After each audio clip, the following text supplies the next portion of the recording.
Welcome to the Deep Dive. We've taken a whole stack of sources, research, and commentary, and we're ready to distill the crucial knowledge you need. And today, we're really jumping into the deep end. We are. We're doing a challenging deep dive into some biblical concepts, mainly from the book of Philippians, chapter 2.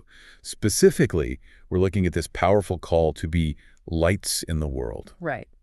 And I think our mission here really is to unpack that, to look at the relationship between God's grace and, our own personal effort. That's the tension right there. It is. We want to identify the specific character traits, the actual conduct that makes a believer shine. We're looking for, I guess you could say, the shortcut to a genuine, unblinking character. And to really set the stage for this kind of intense work, we have to grasp the urgency of it all. So we're starting with the parable of the wise virgins. Their lamps burned with an undimmed flame through the night of watching. And here's the hook.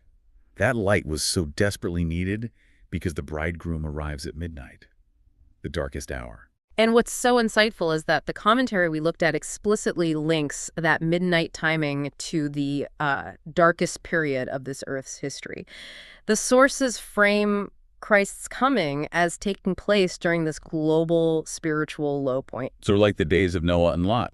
Exactly like the days of Noah and Lot, a time of moral collapse. So the spiritual landscape we're heading toward isn't just going to be dim, it's going to be, actively hostile to any kind of light. More than hostile. It'll be spiritually deceptive. The warning is pretty stark that Satan will work with all deceivableness of unrighteousness. It creates this worldwide night of spiritual darkness, a time of trial, of persecution. The ultimate contrast. Precisely.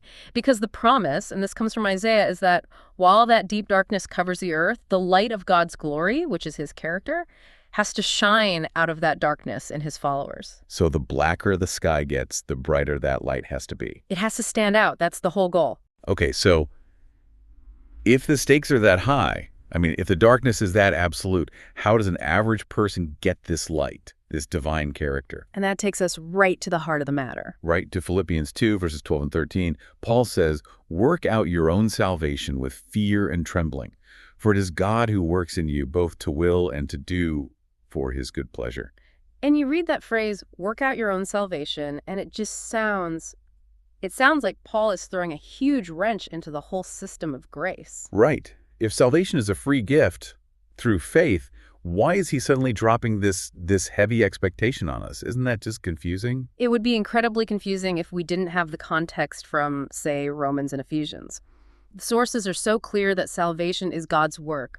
We're justified freely by his grace. Our actions, they're not the currency of salvation. But that tension is still there. The tension is real. When Paul says work out, he's talking about the execution, the manifestation of the salvation that's already been worked in. So it's the physical, visible evidence of the grace you've received. Exactly. God has already given you the seed of the desire, the to will, and the capacity to do. But, and this is crucial, that divine grace is never a substitute for your cooperation. You can't just be passive. You have to act your part. You have to execute the change. So it's not working for salvation, but working from salvation. It's the ongoing process, sanctification made visible. Precisely. If God plants that potential in you, then success really depends entirely on how you choose to use that opportunity. And that takes intense engagement. You work out what God has already worked in. What about that phrase, with fear and trembling? That sounds pretty jarring. Does Paul want us constantly worried that we're failing? No, absolutely not. The sources clarify this, that fear isn't the anxiety of like a slave dreading punishment for not doing enough. Yeah, it's a different kind of fear. It's a high sense of responsibility, of reverence, a profound humility from sensing the weighty presence of God.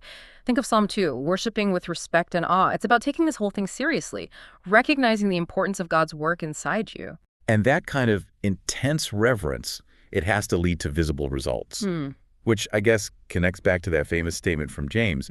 If you take this seriously, your actions become the proof. Yes. Works are the evidence of a genuine saving faith. If that internal process of grace is truly happening, it has to show up on the outside. The sources are pretty uncompromising on this. A faith without works is dead, useless, because it failed to execute what God willed. Which brings us right into the practical side of things. If our job is to shine, our daily conduct has to reflect Christ's character. And the sources say we have to reject conformity to the world Not just in our deeds, but in our attitude. by holding fast the word of life. And Paul starts with the one character flaw that maybe more than any other dims that light. And it's surprisingly common. Do all things without complaining and disputing. Without complaining and disputing. That unity, that complete lack of contention, is vital for a strong witness. In a world that runs on social media conflict and political division, doing all things without complaining sounds, well, impossible. Why is contention such a deadly sin against the light? Well, because internal disagreement makes the light flicker and die. And external complaining just immediately undermines your credibility. Right. If believers can't agree or, stay content under pressure, they're showing they aren't fully surrendered to that divine will working in them. The spiritual life is hard. And if we get contentious over small trials, how are we ever going to endure the persecution of that deep night? It seems like that effort then leads to the next standard he sets, being blameless and harmless. And those terms, they set a really high bar. Blameless means without fault, like Job. Harmless is fascinating. It literally means unmixed, pure, simple concerning evil, like the purity of doves from Matthew. So to maintain that kind of purity, you have to reject all the artificial confusing lights of the world. You do. The pursuit of a blameless life requires constant self-discipline. So how do we actually transform our character from being, mixed with the world, a little good, a little worldly, to becoming this pure, simple light? The transformation is described as a process of beholding. The sources explain that the closer we live to Jesus, the clearer our view of his loveliness becomes. Like a spiritual mirror. Exactly. As we focus on him in all his purity, that view reflects back our own faults, things we might have overlooked before. And that realization, that deep awareness, it drives us to yearn for him. And by constantly beholding, we are changed into his image. It's a daily conscious choice of where you put your focus. That yearning, that focus. It brings us to the concept of sacrifice. Paul talks about being willing to be poured out as a drink offering. He connects it to the believer's need to be a living sacrifice. This is a total offering. It is. It's laying everything on the altar. The ultimate sacrifice God asks for is that we present our bodies as a living sacrifice, holy and acceptable. Which means laying self, property, and all upon his altar. Everything. Now, this is the point where the sources make a jump that, well, it might seem a little abrupt at first. They connect this ultimate spiritual sacrifice to the necessity of temperance and health reform. Right. Wait, how does what I eat or what I wear connect to this high spiritual calling of being a living sacrifice? It's actually entirely practical. Temperance isn't just about avoiding getting drunk. It's about self-control in all things. All things. The sources argue that if you can't control the small appetites and passions related to your daily health, what you eat, drink, indulge in, you're demonstrating a lack of self-mastery. The body is the mechanism the Holy Spirit works through. And if it's dulled by intemperance or distracted by extravagance, the spiritual will gets weakened. So the ability to control your appetite is actually a spiritual practice. It's like a litmus test for whether you've truly laid yourself on the altar. Exactly right. If you yield to gluttony or indulgence in small things, the sources warn you're preparing the way to violate your eternal interests in larger things. They point to John the Baptist. His simple lifestyle. The camel's hair garment, the sparse diet. It was a deliberate rebuke to the extravagance and gluttony all around him. Temperance ensures the physical vessel is ready to do the work God has willed. It's essential for a strong, unblinking light. Okay, let's unpack this with some real people who actually embodied this kind of proven character. The sources highlight two of Paul's co-workers. Yes, and we look first at Timothy. Paul had such a deep bond with him. He called him his own son in the faith. He even used a Greek word, isopsychon, to describe him. Yashin. Equal in soul or like-minded. It shows this incredibly deep, shared spiritual commitment. He just genuinely cared for other people. And what was it specifically that made Timothy's character shine so brightly? His proven character. It wasn't just an assumption about him. It was a reputation he had earned through testing. Through trials. The sources really stress this. His character had been thoroughly tested by trials, which demonstrated that his service was genuine, not just superficial.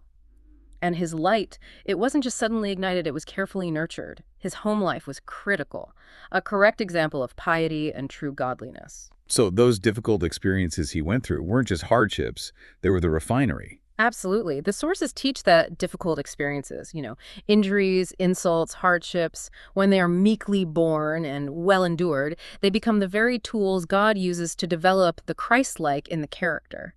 It's what distinguishes the Christian from someone who just seeks comfort and ease.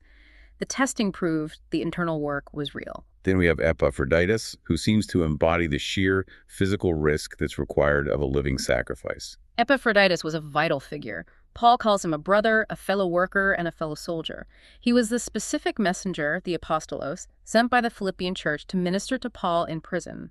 He handled their financial gifts. His commitment was just total. And he nearly died doing it. He did. The sources emphasize he was willing to risk his life for the work of Christ. He came close to death because of his intense commitment. And this willingness to sacrifice comfort, health, even life itself, is why Paul insists that the Philippians hold such men in high esteem. Not because of status, but because of their spirit. It's not about social standing or wealth. It's about their proven sacrificial spirit. Yeah.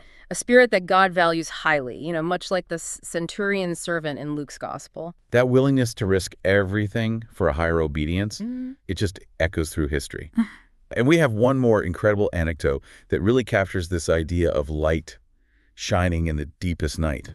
The story of Cataragoso. Oh, this is such a powerful illustration, an absolute refusal to compromise, tested in the ultimate midnight hour. During World War II in the Solomon Islands. Yes. Cataragoso grew up in a culture that was ruled by fear.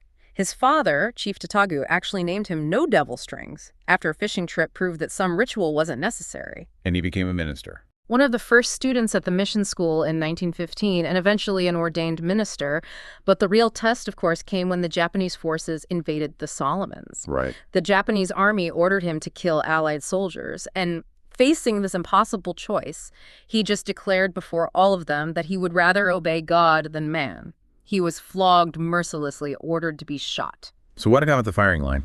The officer began the count. He said 1, 2, but witnesses said he repeated it over and over. He physically could not bring himself to say the word 3. Wow. The sources highlight this as a moment of divine intervention, and Cataragoso, he seized the opportunity.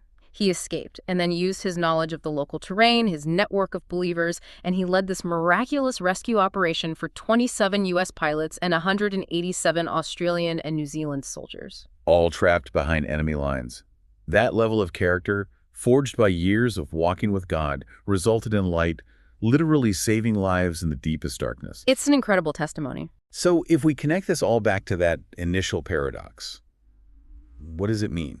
I think it means that shining as a light requires this conscious, consistent effort to cooperate with the Holy Spirit. It means actively rejecting worldly demands, eliminating contention, and fully embracing sacrifice, even in small things like temperance, just like Paul's co-workers in Cataragoso did.